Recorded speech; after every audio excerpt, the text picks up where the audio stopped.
உலகெங்கும் இருக்கும் spiritual tax Tamil நேயர்கள் அனைவருக்கும் ஆஸ்ட்ரோ பூர்ணாவின் அன்பார்ந்த வணக்கங்கள். உங்களை எல்லாரையும் இந்த நல்ல காலம் நிகழ்ச்சியின் மூலமாக சந்திக்கிறதுல பெருமகிழ்ச்சி அடைகிறேன். இன்னைக்கு நாம பார்க்கக்கூடிய சிறப்பு பதிவு 2026 புத்தாண்டு பலன்கள்.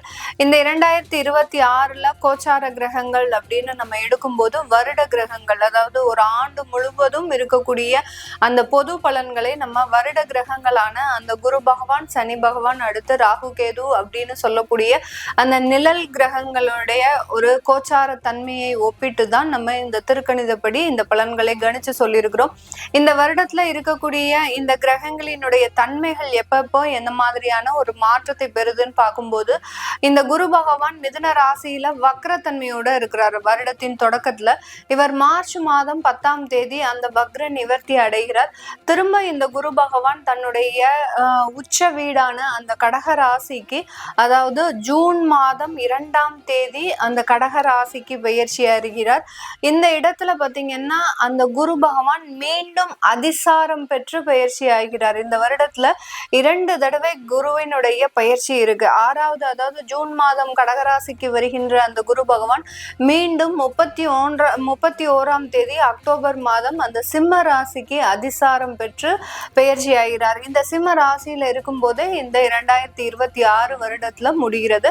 அடுத்து பாத்தீங்கன்னா இந்த ராகு கேது அப்படின்னு சொல்லக்கூடிய இந்த நிழல் கிரகங்கள் எப்போ பெயர்ச்சி ஆகுது இந்த வருடத்துல அப்படின்னு கேட்டீங்கன்னா 12வது மாதம் 6ஆம் தேதி, அதாவது டிசம்பர் 6ஆம் தேதி தான். அதனால இந்த வருடம் முழுவதுமே இந்த ராகு கேது அப்படின்னு சொல்லக்கூடிய அந்த சாயா கிரகங்கள் அந்த சிம்ம ராசியிலையும் அடுத்து அந்த கும்ப ராசியிலையும் தான் இருக்க போது, டிசம்பர் மாதம் தான் அந்த கேது பகவான் கடக ராசிக்கும், அடுத்து பாத்தீங்கன்னா ராகு பகவான் கும்ப ராசிக்கும், அதாவது கும்ப ராசியிலிருந்து மகர ராசிக்கும் பயிற்சி ஆகிறார்.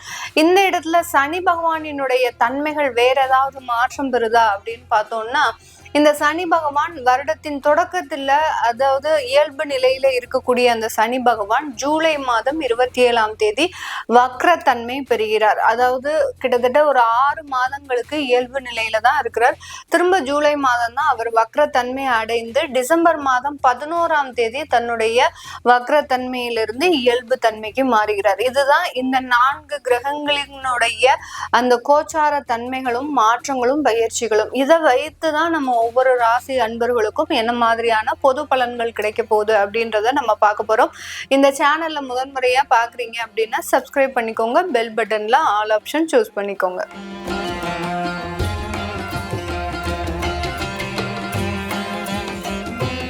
மகர ராசி என்பவர்களுக்கு இந்த 2026 எப்படி இருக்க போகுது? நிறைய ஒரு நெகட்டிவான விஷயங்கள்ல இருந்து வெளிவரக்கூடிய ஒரு ஆரம்ப கட்டமாக தான் இந்த மகர ராசி என்பவர்களுக்கு இருக்கும். இவர்களுக்கு நெகட்டிவான விஷயங்கள் நிறைய இந்த வருடம் இருந்தாலும் அதை எல்லாத்தையுமே நீங்க பொருட்படுத்தாம உங்களுடைய பாசிட்டிவான விஷயங்கள்ல நீங்க கவனம் செலுத்தினீங்க அப்படின்னா உங்களுக்கு நிறைய ஒரு மாற்றங்கள் வரக்கூடிய ஒரு நேரமாக இருக்கும். அதுல முதல் ஒரு விஷயமாக உங்களுடைய தெய்வ வழிபாடு உங்களுக்கு ஒரு பக்கபலமாக இருந்து உங்களுக்கு வழி நடத்தக்கூடிய ஒரு ஆரம்ப ஒரு மாதமாக தான் இந்த ஜனவரி மாதம் இருக்கும். அதுலயும் அந்த 2026 ஒவ்வொரு மாதங்களும் பாத்தீங்கன்னா உங்களுக்கு வளர்ச்சியை தரக்கூடிய ஒரு மாதங்கள்.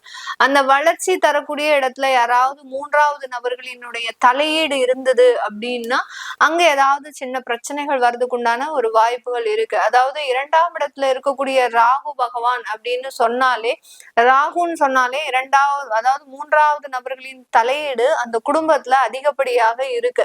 அதை நீங்க பெரிய அளவுக்கு அவாய்ட் பண்ணிக்கிட்டே வந்தீங்க அப்படின்னா மிகப்பெரிய ஒரு மாற்றங்களை அனுபவிக்கக்கூடிய ஒரு வருடமாக தான் இருக்க போகுது. வருமானத்தை யார்கிட்டயாவது நீங்க பொறுப்பை ஒப்படைக்க கூடாது. ஒப்படைச்சிங்க அப்படின்னா அவங்க முழுவதுமாக உங்களை ஏமாற்றிட்டு போகக்கூடிய ஒரு அமைப்பு அப்படின்றது இந்த மகர ராசி என்பர்களுக்கு அதிகப்படியாக இருக்கக்கூடிய ஒரு தருணம். அதனால இந்த மகர ராசி என்பர்கள் அந்த வருமானம் சம்பந்தப்பட்ட விஷயத்திலயோ குடும்பம் சம்பந்தப்பட்ட விஷயத்திலயோ 3வது நபர்களின் தலையீடு இல்லாம வச்சுக்கிறது இந்த வருடம் மிகப்பெரிய ஒரு சேஃப் கார்டாக இருக்கக்கூடிய ஒரு தருணமாக தான் இருக்கும். இந்த மகர ராசி அன்பர்கள் அதே மாதிரி வேலை ரீதியான சில விஷயத்திலையும் ரொம்ப கவனத்தோட செயல்படணும். அந்த வேலையில பாத்தீங்கன்னா நீங்க பினான்சியல் கண்ட்ரோல்ஸ் ஏதாவது வச்சிருக்கிறீங்க, இல்ல ஒரு உயர் பொறுப்புல இருக்கிறீங்க அப்படின்ற பட்சத்துல அந்த உயர் பொறுப்புகளுக்கு யாராவது நபர்களின் தலையீட்டுனால அந்த பொறுப்புகளினுடைய பதவியில மிகப்பெரிய ஒரு சிக்கல்கள் ஏற்படுவதற்கு உண்டான ஒரு வழிவகைகள் ஏற்படலாம். இது எல்லாமே பாத்தீங்கன்னா உங்களுடைய அந்த தசாபுத்தி மோசமா இருந்தது அப்படின்னா இதுக்கு எல்லாத்துக்குமே சாதகமாக இருக்கும். அப்படி இல்லாத பட்சத்துல உங்களுக்கு தசாபுத்தி நல்லா இருக்கு, உங்களுடைய ஜாதக ரீதியாக உங்களுக்கு கிரகங்கள் எல்லாமே நல்லா இருக்கு அப்படின்னா இதெல்லாமே வந்து மறையக்கூடிய ஒரு நேரம். ஒரு ஒரு மாதம் பாத்தீங்கன்னா திடீர்னு உங்களுடைய பதவியிலையும் உங்களுடைய பொறுப்புலையும் சில தேவையில்லாத நெருக்கடிகள் வரும். அப்படியே அது மறைஞ்சு போயிடும். அந்த மாதிரியாக அந்த கோச்சார கிரகங்கள் திடீர் பாதிப்புகளை ஏற்படுத்தக்கூடிய ஒரு தருணமாக இருக்கும். இந்த காலகட்டம் இந்த மகர ராசி என்பர்கள் தன்னுடைய ராசி அதிபதி 3ஆம் இடத்துல இருக்கிறதுனால நிறைய இடமாற்றங்கள் செய்வதற்குண்டான ஒரு தருணமாக இருக்கும். அந்த இடமாற்றங்கள்னால உங்களுக்கு பதவி உயர்வுகள், அடுத்து பாத்தீங்கன்னா வேலையில ஒரு நிரந்தர தன்மை, இதெல்லாமே பெறுவதற்குண்டான ஒரு தருணமாக இருக்கும். அந்த நிரந்தர தன்மை பெறுவதனால உங்களுடைய வாழ்க்கையில இருக்கக்கூடிய கடன் பிரச்சனைகள் முழுவதுமாக தீரக்கூடிய ஒரு தருணம். அதாவது ரொம்ப தேடி தேடி வேலையை வாங்கி அந்த இடத்துல நல்ல ஒரு நிரந்தர தன்மையை பெற்று அங்கிருந்து உங்களுடைய கடன் பிரச்சனைகள் எல்லாம் தீர்வதற்குண்டான ஒரு தருணம். நிறைய மகர ராசி என்பர்கள் கடந்த 2-3 வருடங்களாக எஜுகேஷனல் லோன் அப்படின்ற மாதிரியான சில கடன் தொந்தரவுகள்ல இருப்பாங்க. ஏன்னா வேலை வாய்ப்புகள் கிடைக்கல, என்ன படிச்சும் எங்களுக்கு வேலை கிடைக்காம இருக்கு, இதனால மிகப்பெரிய அளவுக்கு பாதிக்கப்பட்டுட்டு இருக்கிறேன் அப்படின்றவங்களுக்கு இந்த எஜுகேஷன் லோன்லாம் தீர்வதற்குண்டான ஒரு தருணம். உங்களுடைய ராசிக்கு 7ஆம் இடத்துல குரு பகவான் இருக்கிறதுனால வெளியூர் வெளிநாட்டுல அந்த வேலை ரீதியான தொந்தரவுகள் பிரச்சனைகள் தீர்வுக்கு வரக்கூடிய ஒரு ஆண்டாகவும், அதனால உங்களுக்கு நிறைய ஒரு பெனிஃபிட்ஸ் எல்லாம் கிடைக்கிறதுக்கு உண்டான ஒரு நேரமாகவும், இந்த வருடத்திலேயே அந்த லோன் எல்லாம் நீங்க செட்டில் பண்றதற்கு உண்டான ஒரு அமைப்பாகவும் தான் இந்த மகர ராசி என்பர்களுக்கு இருக்க போது. இந்த மகர ராசியில இருக்கக்கூடிய நட்சத்திரம் பாத்தீங்கன்னா உத்திராடம் நட்சத்திரம், திருவோணம் நட்சத்திரம், அவிட்டம் நட்சத்திரம். 3 நபர்களுமே பாத்தீங்கன்னா எந்த விதமான வம்பு தும்புக்குமே போக மாட்டாங்க. தான் உண்டு, தான் வேலை உண்டு, எந்த விதமான யார்கிட்டையும் தேவையில்லாத சகவாசங்கள் இதெல்லாம் இருக்கவே இருக்காது. காலபுருஷனுக்கு 10ஆம் இடத்துல இருக்கக்கூடிய இந்த மகர ராசி என்பவர்கள் தன்னுடைய கடமையை செய்யறதுன்னா ரொம்ப பொறுப்போட இருக்கக்கூடியவர்கள். ஆனால் கடந்த ஒரு 2 வருடங்களாக பாத்தீங்கன்னா இது எல்லாமே தடம் மாறி போயிருக்கும். நிறைய பிரச்சனைகள்ல மாட்டிக்கிட்டு எல்லார்கிட்டையும் தன்னுடைய விஷயங்களை சொல்லி அவமானப்பட்டு அந்த குடும்ப உறவுகள்னால சில பேர் ஏளனப்படுத்தப்பட்டு இந்த மாதிரியாக எல்லாம் அவர்களினுடைய சாதாரண ஒரு குணங்களுக்கு தகுந்த மாதிரி ஒரு தடமாறி போறதுக்குண்டான ஒரு அமைப்புகள் எல்லாம் இருந்திருக்கும். இது எல்லாமே இந்த வருடம் சீரமைவதற்குண்டான ஒரு அமைப்பாக இருக்க போது. இந்த காலகட்டம் உங்களுடைய குடும்ப உறவுகள் உங்களுக்கு சப்போர்ட்டா இருப்பாங்க. முழுவதுமா நம்பாதீங்க. சப்போர்ட்டா இருந்தாலும் அவர்கள்கிட்ட பட்டும் படாமலையும் இலைமறை காயாக இருந்துட்டீங்க அப்படின்னா உங்களுக்கு பெரிய அளவு ஆபத்து இல்லை. ஏன்னா உங்ககிட்ட வருமானம் இந்த வருடம் வர்றதுனால உங்களுக்கு சப்போர்ட் பண்ற மாதிரி சப்போர்ட் பண்ணி உங்களையும் ஏமாத்திட்டு போறதுக்குண்டான ஒரு அமைப்புகள் இருக்கு. அதனால ரொம்ப கேர்ஃபுல்லா இருக்கணும். இந்த மகர ராசி என்பர்கள் இருந்துட்டீங்க அப்படின்னா மிகப்பெரிய அளவுக்கு பிரச்சனைகள்ல இருந்து தப்பிக்கக்கூடிய ஒரு தருணம். 7ஆம் இடத்துல அந்த குரு பகவான் இருக்கிறதுனால பெரிய அளவுக்கு மாட்ட மாட்டீங்க. ஆனாலும் இந்த 2ஆம் இடம் ராகு அப்படின்றது கொஞ்சம் ஏதாவது பாதிப்புகளை கொடுத்துக்கிட்டே இருக்கும், ஒரு ஏமாற்றத்தை கொடுத்துக்கிட்டே இருக்கும். அடுத்து வரன் பார்க்கக்கூடிய விஷயத்துல நல்ல ஒரு துரிதமான ஒரு விஷயங்கள் நடக்கும். வரன் நல்லா அமையும். ஒரு ஸ்டேட்டஸான ஒரு வரன்கள் அமையறதுக்கு உண்டான ஒரு தருணம். உங்களுடைய திருமணம் ஏற்பாடுகள் பாத்தீங்கன்னா ரொம்ப ஜரூரா, நீங்க நினைச்சு கூட பார்க்க முடியாத அளவிற்கு நல்ல ஒரு விமர்சையாக நடைபெறுவதற்குண்டான ஒரு தருணம். இந்த மகர ராசி என்பர்கள் இந்த மாதிரி எல்லாம் விருப்பப்பட மாட்டாங்க. ஆனா வரக்கூடிய வரன்கள் இந்த மாதிரியாக அந்த திருமண விழா அப்படின்றது விமர்சையாக இருக்கணும்னு விருப்பப்படுவாங்க. அந்த அளவுக்கு அந்த திருமணங்கள் முழுவதுமாக ஈடேறக்கூடிய ஒரு ஆண்டாக தான் இந்த ராசி என்பர்களுக்கு இருக்க போது. உங்களுடைய 8ஆம் இடத்துல கேது பகவான் அடுத்து வருடத்தின் இறுதியில 7ஆம் இடத்திற்கு மாறுறதுனால இந்த வருடத்திற்கு அப்புறம் திருமண முயற்சிகள்ல கொஞ்சம் தடைகள் ஏற்படுறதுக்கு உண்டான ஒரு நேரமாக இருக்கும். நிறைய பேருக்கு தோஷம் இருக்கக்கூடிய ஜாதக அமைப்புகள்லாம் இந்த வருடத்தின் இறுதிக்கு மேலதான் அதுக்கெல்லாம் உங்களுக்கு ஒரு வரன்கள் அமைவதற்குண்டான ஒரு தருணம். இந்த காலகட்டம் தொழில் செய்யக்கூடிய ஒரு அமைப்புகள், தொழில் ரீதியான சில பிரச்சனைகள் இருக்கு அப்படின்ற பட்சத்துல அந்த தொழில்ல நிறைய முயற்சிகள் எடுத்து அதற்குண்டான நிவர்த்திகளை தேடுவதற்குண்டான ஒரு தருணம். உங்களுடைய 12ஆம் வீட்டு அதிபதி 7ஆம் இடத்துல இருக்கிறதுனால எக்ஸ்போர்ட் சார்ந்த தொழில்கள் நிறைய ஒரு வளர்ச்சிகளை அடைவதற்குண்டான ஒரு தருணம். அது மைன் சம்பந்தப்பட்ட சுரங்கங்கள் சம்பந்தப்பட்ட தொழிலாக, குவாரி தொழிலாக லீஸுக்கு எடுத்து பண்றீங்க, இல்ல ஒரு கான்ட்ராக்ட் ஒர்க் எடுத்து பண்றீங்க அப்படின்னா அதெல்லாமே பாத்தீங்கன்னா இரட்டிப்பு வருமானத்தை கொடுக்கக்கூடிய ஒரு தருணமாக இருக்கும். அந்த இரட்டிப்பு வருமானம் அப்படின்றது மிகப்பெரிய ஒரு வளர்ச்சியை உங்களுடைய லைஃப்ல கொடுக்கறதுக்கு உண்டான ஒரு நேரம். நிறைய பேர் பாத்தீங்கன்னா ரோடு கான்ட்ராக்ட், அரசாங்கம் சம்பந்தப்பட்ட கான்ட்ராக்ட், டெண்டர்லாம் எடுக்கிறதுல அதிகப்படியாக இருப்பாங்க மகர ராசி என்பர்கள். ஏன்னா இவர்களால மட்டும்தான் லேபர்ஸ் மேனேஜ் பண்ணக்கூடிய ஒரு தகுதி அப்படின்றது இந்த 12 ராசியிலேயே இந்த மகர ராசி என்பர்களுக்கு மட்டும்தான் இருக்கும். ஏன்னா இவர்களால மட்டும்தான் அந்த தொழிலாளர்களை கண்ட்ரோலுக்கு வச்சுக்கக்கூடிய அளவிற்கு திறமை இருக்கும். ஏன்னா அவர்களுக்கு ஏதாவது ஒரு துன்பம் அப்படின்னா முதல் ஆளா போய் ஓடி வந்து ஹெல்ப் பண்ணக்கூடியவர்கள் இந்த மகர ராசி என்பர்கள் தான். அதனால அந்த லேபர்ஸை வச்சு வேலை வாங்கக்கூடிய சில கான்ட்ராக்ட் தொழில் எல்லாம் செய்யக்கூடியவர்கள் நல்ல ஒரு மாற்றத்தையும் நல்ல ஒரு வளர்ச்சியும் அடைவதற்குண்டான ஒரு தருணம். கடந்த 3 வருடங்களாக உங்களுக்கு எந்த கான்ட்ராக்டுமே கிடைக்காம இருந்திருக்கும். இந்த வருடம் கான்ட்ராக்ட் சம்பந்தப்பட்ட விஷயத்துல நிறைய வாய்ப்புகள் வர்றதுக்குண்டான ஒரு தருணமாக இருக்கும்.